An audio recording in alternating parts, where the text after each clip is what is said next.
The fundamental value proposition of an exchange-traded fund rests on one structural promise, that the fund's market price will track the intrinsic value of its underlying assets. However, for the serious investor, it is vital to recognize that ETF liquidity is not an inherent property of the fund itself. Rather, it is a property of the underlying assets, temporarily borrowed and displayed on an exchange. While an ETF provides continuous trading for a basket of assets that may otherwise be illiquid, this secondary layer of liquidity is only as robust as the arbitrage mechanism supporting it. This mechanism acts as the pressure valve of the ETF structure, designed to resolve the persistent premiums and discounts to net asset value, or NAV, that historically plagued closed-end funds.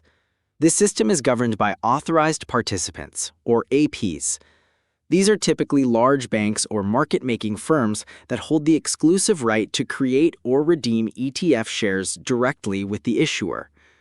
When an ETF trades at a premium to its NAV, an AP buys the underlying securities at the lower market price and delivers them to the issuer in exchange for new ETF shares and sells those shares into the open market. This captures the spread while driving the ETF price back toward fair value. Conversely, if the ETF trades at a discount, the process runs in reverse. This in-kind exchange ensures that for liquid, large-cap benchmarks, price discovery remains efficient. However, as the underlying assets become more niche or illiquid, the friction within this mechanical engine increases, shifting the risk from the issuer to the end investor.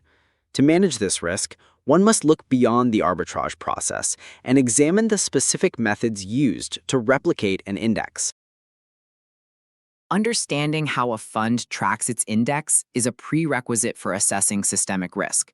Physical replication involves holding the actual securities, either through full replication or optimized sampling, a method where a representative subset is engineered to minimize tracking error. In contrast, synthetic replication utilizes total return swaps with a counterparty. While synthetic structures often provide tighter tracking in illiquid segments like emerging markets, they replace tracking error risk with counterparty risk. Under UCITS rules, Article 52 caps this exposure at 10% of NAV. However, this is a regulatory circuit breaker rather than a guarantee. In the event of a counterparty default, the fund's stability depends entirely on the quality and repricing frequency of the collateral basket. Beyond replication, investors must differentiate between the total expense ratio, or TER, and the actual tracking difference. The TER is merely the sticker price. The tracking difference represents the true cost of ownership, accounting for rebalancing friction, bid-ask spreads, and withholding tax leakage.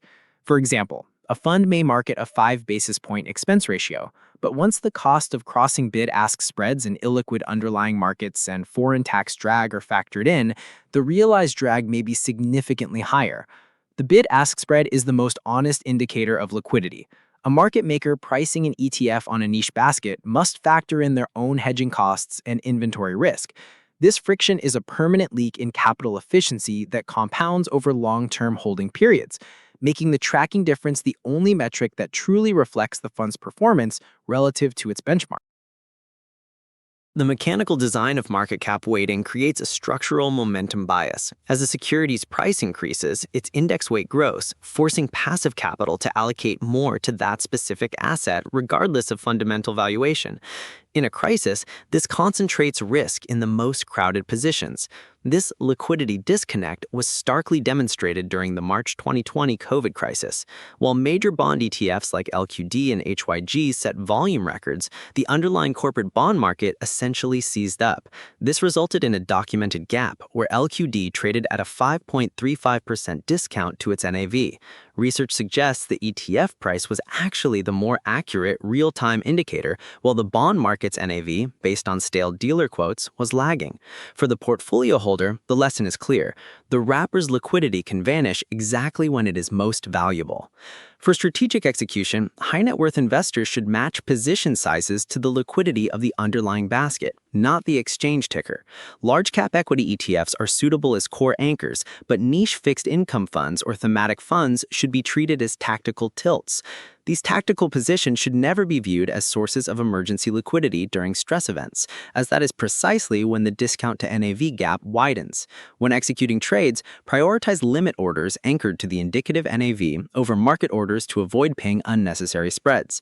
Furthermore, utilize the structural tax advantage of the U.S. in-kind redemption mechanism to avoid capital gains distributions. Ultimately, understanding that ETF liquidity is borrowed allows an investor to use price dislocations as leading indicators rather than viewing them as structural failures.